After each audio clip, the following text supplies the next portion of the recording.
श्री गणेशाय नमः। राधे राधे दोस्तों, आप सभी का मेरे चैनल वत कथा एस्ट्रोलॉजर में स्वागत है। दोस्तों, आज की वीडियो में हम महालक्ष्मी व्रत, जिसे 16 गांठ धागे का व्रत भी कहा जाता है, उसकी व्रत कथा सुना रहे, पूजन विधि आपको बता रहे। दोस्तों, उसकी जानकारी देने से पहले अगर अभी तक आपने व्रत कथा एस्ट्रोलॉजर चैनल को सब्सक्राइब नहीं किया तो सब्सक्राइब अवश्य ही कर लें। बगल में बेल आइकन को भी दबा दें, जिससे मेरी आने वाली सभी वीडियो का नोटिफिकेशन सबसे पहले आप तक पहुँच सके। महालक्ष्मी का व्रत देखिए, 16 गांठ धागे वाला व्रत भादो शुक्ल पक्ष अष्टमी से आश्विन कृष्ण पक्ष अष्टमी तक चलता है। कहीं कहीं पर उसी दिन राधा अष्टमी को ही धागे में 16 गांठ लगाकर पीला धागा कच्चे सूत का हल्दी से रंग कर बांधते हैं। अश्विन अष्टमी को व्रत रखा जाता है। इस दिन स्नान से शुद्ध होकर व्रत रखा जाता है। व्रत रखने वाली महिलाओं को कलाई पर 16 गांठ वाला धागा बांधकर ही व्रत किया जाता है। महालक्ष्मी की पूजा के दौरान चंदन, पुष्प, माला, अक्षत, दुर्वा, लाल सूत, सुपारी, नारियल से पूजन करना चाहिए। फल व मिठाई का भोग लगाना चाहिए। इस व्रत को लगातार 16 वर्षों तक करने से विशेष फल प्राप्त होता है। माता लक्ष्मी हाथी पर सवार होकर इस प्रकार की मूर्ति लेनी चाहिए और राजा मंगलसेन घोड़े पर सवार की पूजा की जाती है। चने की दाल, हरी घास, 16 पूड़ी या मिठाई या फल रख सकते हैं। एक दीपक जलाकर एक लोटे में जल भरकर 16 श्रृंगार भी रखते हैं और कथा सुनने के बाद अपनी सास या बुजुर्ग महिला के लिए सामान दे ब्राह्मण को भोजन कराएं। व्रत रखने वाली महिलाएं अन्न का त्याग रखें। तारों की छांव में भोजन करें। तारों को अर्घ्य देकर व्रत संपन्न करें। अब इसकी व्रत कथा। एक समय महाराज युधिष्ठिर ने श्री कृष्ण भगवान से बोले, हे पुरुषोत्तम, अपने राज्य को पुनः प्राप्त करने के लिए, पुत्र प्राप्ति के लिए, आयु, ऐश्वर्य और मनोवांछित फल देने वाले किसी एक व्रत को मुझसे कहिए। श्री कृष्ण युधिष्ठिर से कहा, सतयुग में इंद्र से यही प्रश्न नारद से किया था।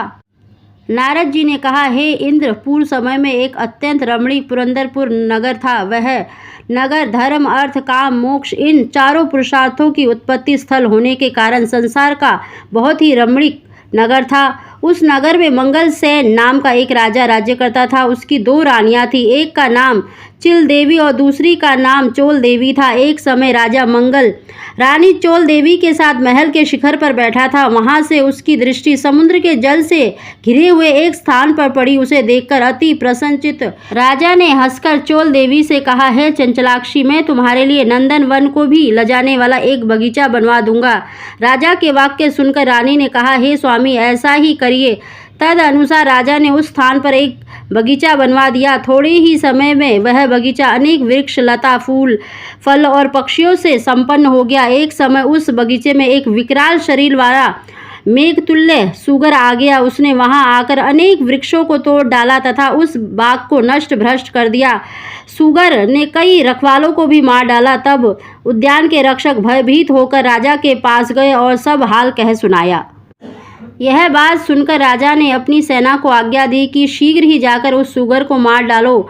तद अनुसार राजा भी एक घोड़े पर सवार होकर बगीचे की ओर चल पड़ा। सेना ने सूगर को चारों ओर से घेर लिया। तब राजा ने उच्च घोष करके कहा कि जिसके रास्ते से यह सूगर निकल जाएगा, उस सिपाही का सिर शत्रु की भांति काट डालूंगा। लेकिन वह सूगर उसी मार्ग से निकल गया जिस मार्ग में राजा खड़ा था। वह सूगर वन में चला गया। उस घोर वन में राजा एकाचित होकर उस सूगर को ढूंढ रहा था और एकाएक सूगर से सामना हो गया। तब राजा ने बाण से उसे घायल कर दिया। बाण के लगते ही सूगर अपने अधम शरीर को छोड़कर दिव्य गंधर्व स्वरूप को धारण कर विमान पर जा बैठा।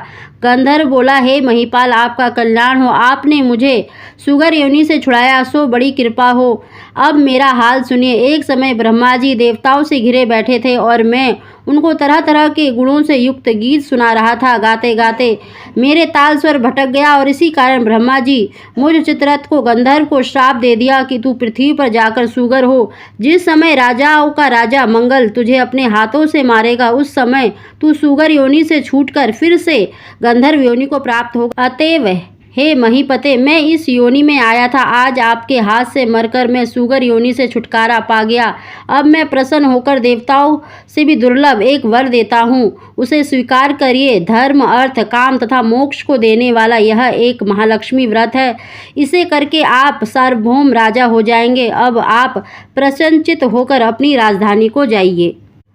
नारद जी कहते हैं कि चित्ररथ गंधर्व अंतर ध्यान हो गया राजा मंगल। ज्यों ही चलने को हुआ त्यों ही एक ब्राह्मण दिखाई दिया। राजा ने ब्राह्मण से पूछा, तुम कौन हो, यहाँ किस लिए आए हो? ब्राह्मण बोला, मैं आपके राज्य का एक ब्राह्मण बालक हूँ तथा आपके साथ साथ ही यहाँ आया हूँ। मेरे योग्य कोई कार्य हो तो बताइए। राजा ने कहा कि आज से तुम मेरे मित्र हो। अगर यहाँ कोई जलाशय हो तो मेरे लिए थोड़ा सा जल ले आओ। बटुक राजा को एक बरगद के वृक्ष के नीचे बैठाकर स्वयं घोड़े पर सवार होकर जल लेने आगे चल दिया। थोड़ी ही दूर जाने पर उसे एक अति रमणीक तालाब दिखाई दिया, मानो स्वयं भगवान विष्णु एवं माता लक्ष्मी का निवास स्थान हो। वह तालाब स्वच्छ जल से भरा हुआ था, कमल पुष्पों से शोभित था। तालाब के किनारे अनेक स्त्रियां कथा कर रही थी। ब्राह्मण ने स्त्रियों को अपना परिचय दिया तथा उनसे व्रत कथा के बारे में पूछा। स्त्रियों ने कहा, हमने महालक्ष्मी का व्रत किया है सो उनकी कथा कह रहे हैं। स्त्रियों ने ब्राह्मण को व्रत की विधि तथा फल बताया। स्त्रियों ने कहा कि तुम इस उत्तम व्रत को करो तथा अपने राजा से भी कराओ। यदि कोई उत्तम व्यक्ति मिल जाए तो उससे भी व्रत कराओ, किंतु नास्तिकों के सामने यह व्रत कभी न कहना। वह ब्राह्मण स्वयं पानी पीकर एवं घोड़े को पानी पिलाकर राजा के लिए जल लेकर घोड़े पर सवार होकर चल दिया।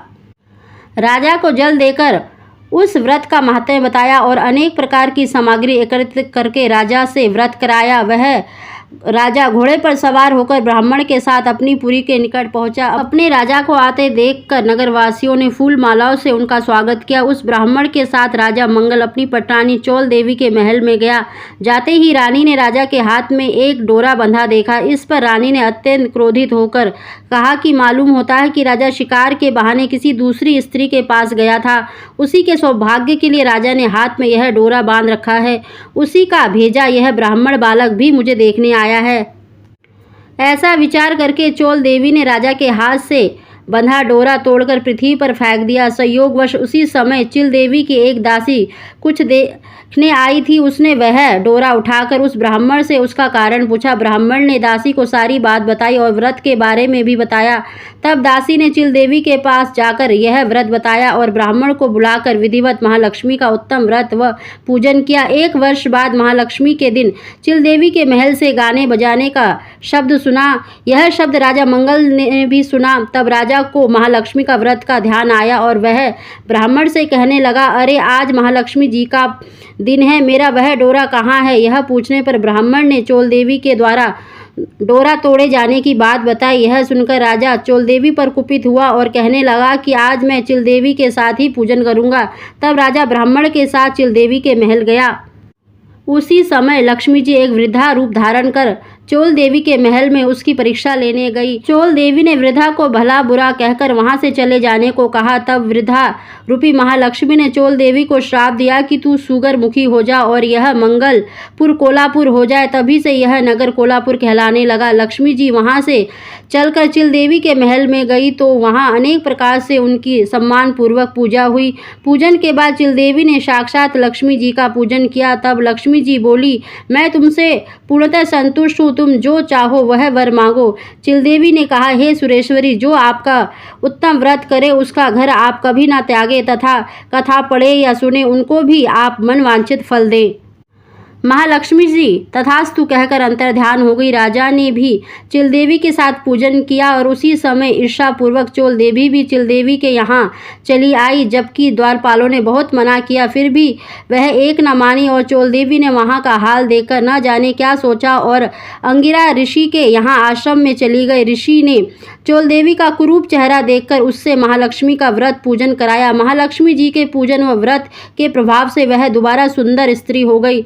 किसी समय राजा ने शिकार खेलते हुए अंगिरा मुनि के आश्रम में सुंदर रूपयुक्त चंचल नैनों वाली स्त्री को उसे देखकर राजा ने पूछा कि यह दिव्य रूप धारिणी स्त्री कौन है। मुनि ने चोल देवी का सारा हाल बताकर उसे राजा को सौंप दिया। तब राजा नगर में आकर चोल देवी और चिल देवी के साथ अनेक प्रकार के सुख भोगने लगा और चिरकाल तक राजा सप्त दीपों से युक्त पृथ्वी पर राज्य करने लगा।